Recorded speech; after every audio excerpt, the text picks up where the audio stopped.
Amid massive pushback from opposition parliamentarians, the Government of India tabled the Waqf Amendment Bill 2024 in the lower house earlier. With your permission, I rise to move for leave to introduce the Waqf Amendment Bill 2024. Waqf by user, this government wants to take over dargah, masjid and waqf properties. ये जो आप bill ला रहे हैं, आप देश को बांटने का काम कर रहे हैं, जोड़ने का काम नहीं कर रहे हैं. आप दुश्मन हैं मुसलमानों के, उसका सबूत ये बिल है. मस्जिद को छेड़छाड़ करने का प्रयास नहीं किया जा रहा है. यह एक कानून से बना हुआ संस्था है.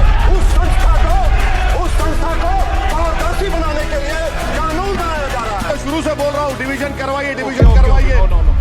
इसमें आके जो सदस्य विरोध में ना के मेरे विचार में निर्णय हाँ वालों के पक्ष में हाँ वालों के.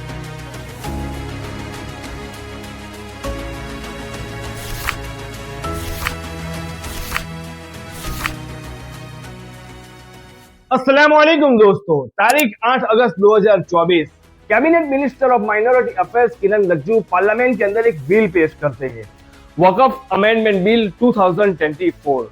I rise to move for leave to introduce the Waqf Amendment Bill 2024. Bill पेश करने के फौरन बाद हंगामा हो जाता है और ये हंगामा पूरे दिन रहता है. पिछले 5 साल के अंदर सेंट्रल गवर्नमेंट ये एक ऐसा बिल है जो लोकसभा से पास करवा न सकी और आखिरकार ये बिल जेपीसी यानी ज्वाइंट पार्लियामेंट कमेटी को चला गया. Cabinet ministry of minority affairs Kiren Rijiju ने 21 मेंबर को लोकसभा से सिलेक्ट किया जेपीसी से. उसके अंदर 4 मुसलमान हैं, असदुद्दीन ओवैसी, इमरान मसूद, मोहम्मद जावेद और मुहिबुल्लाह नदवी, और 10 मेंबर को सिलेक्ट किया राज्यसभा से. उसके अंदर भी 4 मुसलमान हैं. जेपीसी का काम यह है कि वो किसी भी सब्जेक्ट या बिल के ऊपर ज्यादा से ज्यादा स्टडी करती है. एक्सपर्ट्स, पब्लिक बॉडीज, एसोसिएशन और इंडिविजुअल से एविडेंस को इकट्ठा करके ज्यादा से ज्यादा उसके ऊपर विचार और विमर्श करती है. और जेपीसी का एक काम यह भी है कि वो उस बिल और सब्जेक्ट से आम लोगों यानी आम जनता से राय लेती है. और यहाँ पर सबसे ज्यादा मुसलमानों ने इसके अंदर हिस्सा लिया.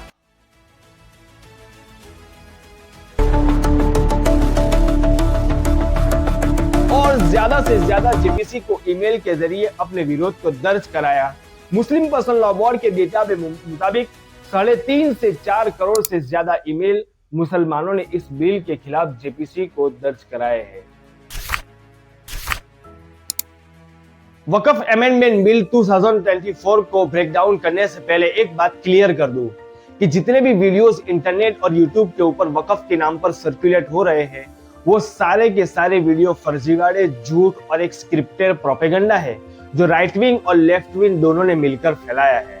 वक्फ के सही और इस्लामिक पर्सपेक्टिव को अगर जानना है तो इस वीडियो को पूरा देखें. वक्फ क्या है?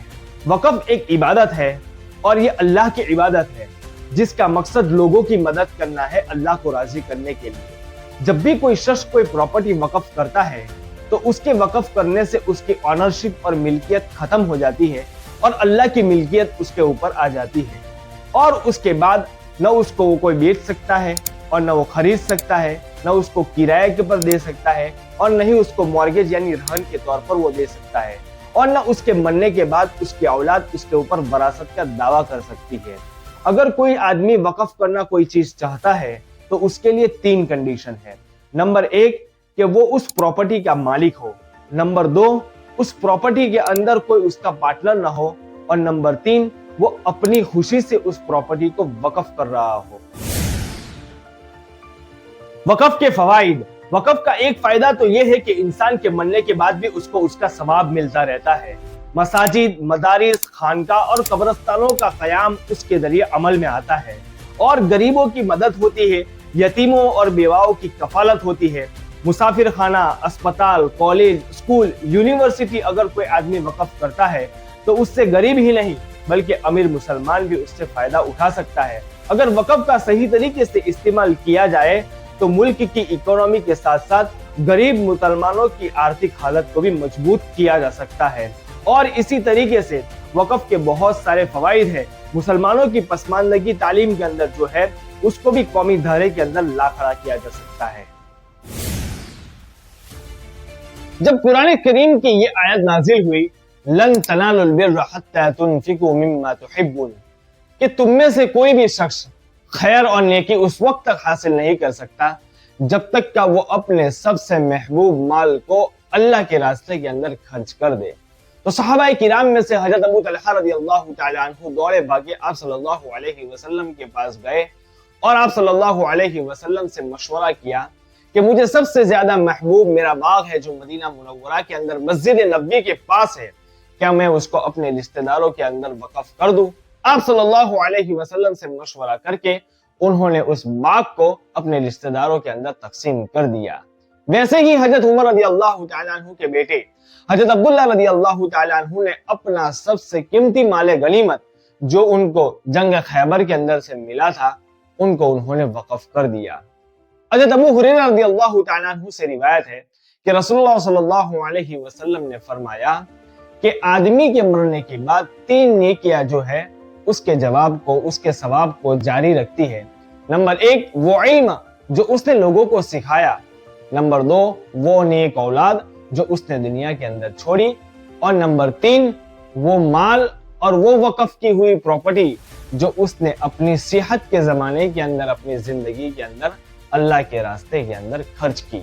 सहाबाए किराम रिज़वानुल्लाहि ताला अलैहिम अजमाइन के जमाने के अंदर ऐसी चीजों को वक़फ करना, प्रॉपर्टी, संपत्ति और जायदादों को, ये आम बात थी।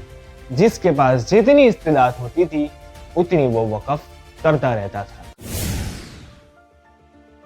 हिंदुस्तान में मुसलमानों ने करीब 1000 साल तक हुकूमत की और उस दौरान हुकूमत मुस्लिम बादशाहों ने मदारिस और मसाजिद को बनवाया और उसके निजाम को जारी और सारी रखने के लिए अपनी जायदादें और संपत्ति को वक़फ किया। सबसे पहले फिरोज शाह तुगलक के जमाने के अंदर वक़फ का निजाम शुरू हुआ, उसके बाद शेर शाह सूरी और उसके बाद हजरत औरंगजेब आलमगीर रहमतुल्लाहि अलैह ने अपने जमाने के अंदर अपनी संपत्ति और अपनी जायदादों को वक़फ कर दिया। और उसकी अहमियत को समझते हुए मुसलमान वक्तन फवक्तन और सदके जारिया को पेश नजर रखते हुए अपनी जमीनों को वक़फ करते रहे। लेकिन जब मुसलमानों की हुकूमत चली गई और मुगलिया सल्तनत खत्म हुई और अंग्रेजों की हुकूमत इस देश में आई, तो अंग्रेजों ने मुसलमानों की तमाम वक़फ की कमेटी को और वक़फ की जमीनी को खत्म कर दिया और उसके ऊपर कब्जा कर लिया। लेकिन मुसलमानों के शदीद एहतिजाज और प्रोटेस्ट के बाद 1923 के अंदर वक़फ पर सबसे पहला कानून बनाया गया।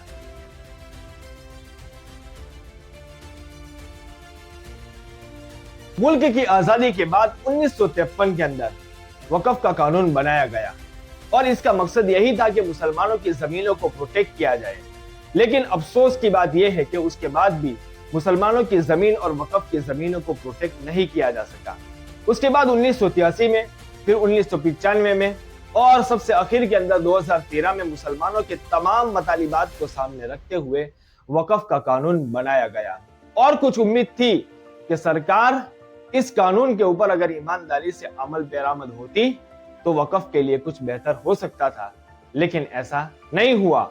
और अब 2024 में गवर्नमेंट एक नया बिल लेकर आई है। सच्चर कमेटी की रिपोर्ट के मुताबिक हिंदुस्तान के अंदर रेलवे और डिफेंस के बाद सबसे ज्यादा जमीन वक़फ के पास मौजूद है। लेकिन जिन लोगों को मुसलमानों का वजूद एक आंख नहीं पाता, उनको मुसलमानों की औकात से भी तकलीफ है और वो किसी भी कीमत के ऊपर इन जमीनों को, वक़फ की जमीनों को, मुसलमानों की संपत्तियों को किसी भी हालत के अंदर इसके ऊपर कब्जा करना चाहती है।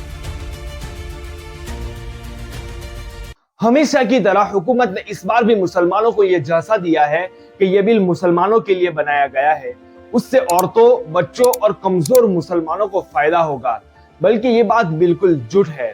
इस बिल की सबसे बड़ी खराबी यह है कि वक़फ ये मुसलमानों का मजहबी अमल है और हमारी किताबों के अंदर उसके अहकामात, उसूल और कवानीन मौजूद है। उसके खिलाफ करना हमारे लिए नाजायज और बिल्कुल भी दुरुस्त नहीं है। और हुकूमत जब ये बिल बना रही थी, उस वक्त हुकूमत ने न किसी मुस्लिम तंजीम को और न ही किसी इस्लामिक स्कॉलर को इस बिल के बनाते वक्त उनको बुलाया गया।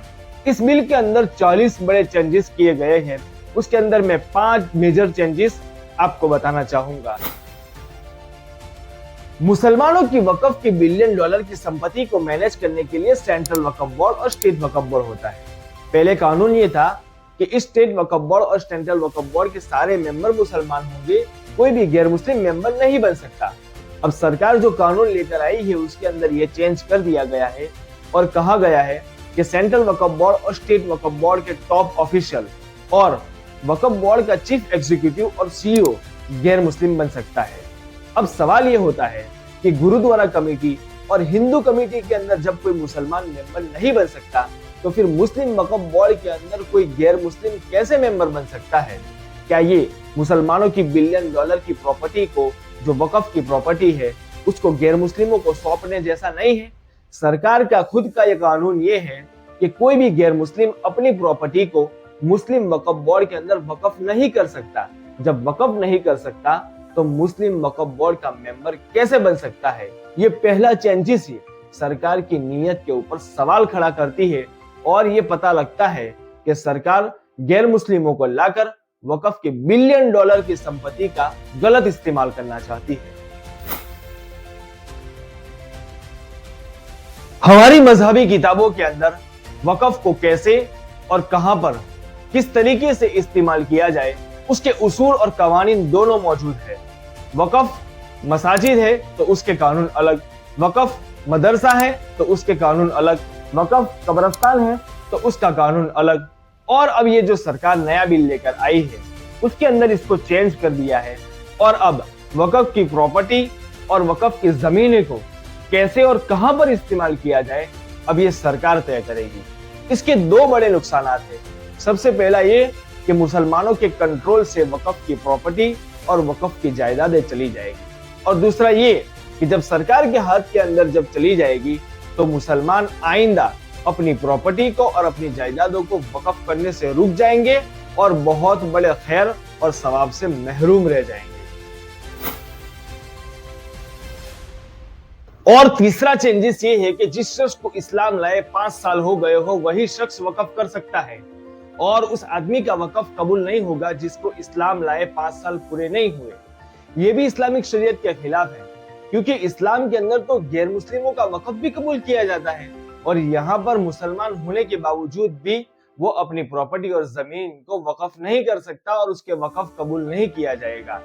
इसका मतलब ये है कि मुसलमानों को इबादत से रोकना है क्योंकि वक्फ एक इबादत है और ये बात खुद कॉन्स्टिट्यूशन के आर्टिकल 25 और 26 के खिलाफ है जिसमें लिखा गया है कि हर शख्स को आजादी के साथ मजहब कबूल करने की और उसके ऊपर अमल करने की इजाजत है। और आर्टिकल 26 के अंदर लिखा है कि रिलीजियस इंस्टीट्यूशन और खैराती अगराज के इदारे कायम करने की और उसको खुद मैनेज करने की संविधान ने खुलकर इजाजत दी है।